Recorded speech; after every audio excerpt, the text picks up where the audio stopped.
پھر ایک آڈیو آئی تھی وہ محمد خان بھٹی والی، پنجاب اسمبلی کے حوالے سے جو وہاں سیکرٹری تھے، تو اس میں 3 ججز کے نام تھے، ان میں بھی ان کا جج کا نام لیا جا رہا تھا. تو انہوں نے کہا تو یہ ہے کہ میں فی الحال اپنی ذاتی مصروفیات کی وجہ سے استعفیٰ دے رہا ہوں، لیکن اصل یہ کھہ بکہ جو ہے وہ chief justice Lahore high court سے ابھی بھٹی صاحب سے ہے. تو انہوں نے دیکھا کہ بھائی ان کے ساتھ کام نہیں گئے تو پھر کچھ اور کیا جائے. لہٰذا دیکھیں نا، جو کام کرنے والا آدمی، جو باصلاحیت آدمی، اس کو کس بات کی یاد. تو یہ معاملات ہیں. اب علیمہ خان کی باری، باجی علیمہ، ان کی باری آ گئی. کیسے آ گئی؟ ایف آئی اے نے ان کو نوٹس جاری کیا، بلکہ آج طلب کر لیا اسلام آباد میں، اور ساتھ میں نوٹس میں یہ بھی لکھا کہ اگر آپ نہ آئیں تو یہ سمجھا جائے گا کہ جو آپ مقدمات بنایا گیا، جو آپ کے خلاف چارج شیٹ آئی ہے کہ آپ نے انتشار پھیلانے کی کوشش کی، آپ نے ایسے بیانات دیے کہ لوگوں کو اکسانے کی کوشش کی، سائبر کرائم میں بھی ہے، تو اس کا مطلب آپ کے پاس دلائل نہیں ہے.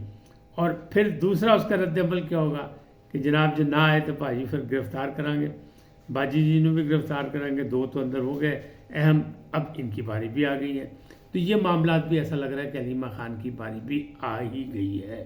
اچھا، اب اشتہاریوں کی بات. وہ اشتہاری جن کی جائیدادیں ضبط ہوئی تھی، جس میں وہ اعظم سواتی بھی ہیں، مراد سعید بھی ہیں، اور باقی بھی ہیں، تو اب ان کی تلاش جاری ہوگی. بلکہ پھر یہ حکم دیا گیا ہے کہ ان کے اشتہار لگائے جائیں، پبلک پلیس پہ اخبارات میں دیے جائیں، سب کچھ کیا جائے، ان کو تلاش کیا جائے تاکہ ان کے خلاف کارروائی کا عمل شروع کیا جائے. یہ کہاں رکوش ہیں؟ آخر ہماری ایجنسیاں، ہمارے ادارے ان کو کیوں نہیں پکڑ رہے؟ پھر الیکشن سے پہلے الیکشن بڑھ گیا. وہ کیا تھا؟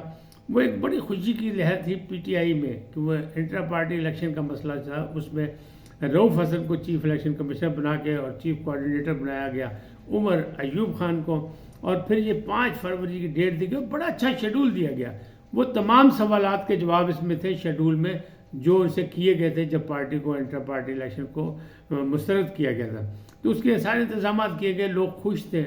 لیکن اچانک وہ کہتے ہیں چیئرمین یعنی بانی چیئرمین کے حوالے سے وہ پھر کینسل کر دیا گیا کہ جناب لوگوں نے کہا ہے کہ ہم نہیں آ سکتے، ہم حصہ نہیں لے سکتے، اس لیے کہ ہم جنرل الیکشن میں مصروف ہیں.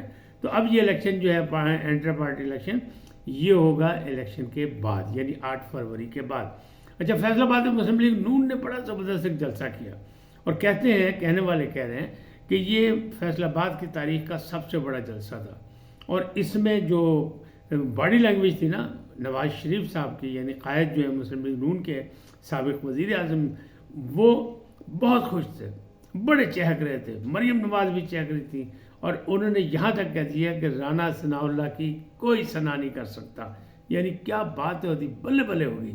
اور مریم نواز بھی وہاں بولی، یہ بھی بولا. انہوں نے اسی طرح سے کہا، نواز شریف نے اپنے منشور کے مطابق کہا کہ آپ لوگ ووٹ دیں ہمیں، ہم پاکستان کو نواز دیں گے. اب یہ نہیں کہا نواز شریف دے دیں گے، چوتھیا وزیر اعظم بنا دے گا تسی، لیکن انہوں نے کہا ہم پاکستان کو نواز دیں گے. یعنی مہنگائی کم کریں گے، معاملات کو سیدھا کریں گے، ترقیاتی منصوبوں کی بات کریں گے، غیر ممالک سے تعلقات کی بات کریں گے، انٹرنیشنل لیول پہ ہم پاکستان کا امیج بڑھائیں گے. ان کا کہنا مقصد یہ تھا کہ یہ جو کچھ بھی ہے اس کو ہم بہتر کرنے کی پاکستان کو اور پاکستانیوں کو نواز دیں گے.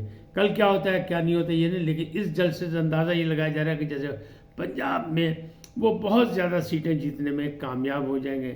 لیکن میرا خیال ہے کہ نہیں، اتنا بھی نہیں. سادہ اکثریت بڑی مشکل ہے، ابھی وہ بھی مشکل ہے، وہ بھی اتحادیوں کے ساتھ ہی پوری ہوگی. مجھے ایسا نہیں لگ رہا. بہرحال خوش فہمی اور غلط فہمی میں بالکل باریک سی ایک لکیر ہوتی ہے، تو کچھ بھی ہو سکتا ہے. اور پھر سیاست تو سیاست ہوتی ہے، الیکشن تو الیکشن ہوتا ہے. یہ تو ووٹرز نے فیصلہ کرنا ہے کیا ہے کیا نہیں ہونا. لیکن اب معاملات یہی ہیں کہ آہستہ آہستہ بڑھ رہے ہیں، اور لوگ پریشان یہ ہیں کہ ابھی تک سوال یہ نشان بنا ہوا ہے کہ بشرا بی بی کو جیل کی بجائے بنی گالہ کیوں بھیجا گیا. اور اس کے رد عمل میں بشرا بی بی پہلی دفعہ میڈیا کے سامنے بول بھی پڑی کہ میں دلیر خاتون ہوں، میں خود سے آئی ہوں، میں گرفتاری دینے آئی ہوں. میرے اگر کسی کو فکر ہے کہ میں نے ڈیل کی ہے یا کوئی مجھے ڈیل دی گئی ہے تو جن کو فکر ہے وہ مجھے واپس جیل بھجوا دے، مجھے کوئی پرواہ نہیں، میں دلیری سے نپٹوں گی. لیکن پھر بھی کہنے والے کہتے ہیں بھائی دال سے کوئی کالا ہے، یہ دال پوری کالی ہے.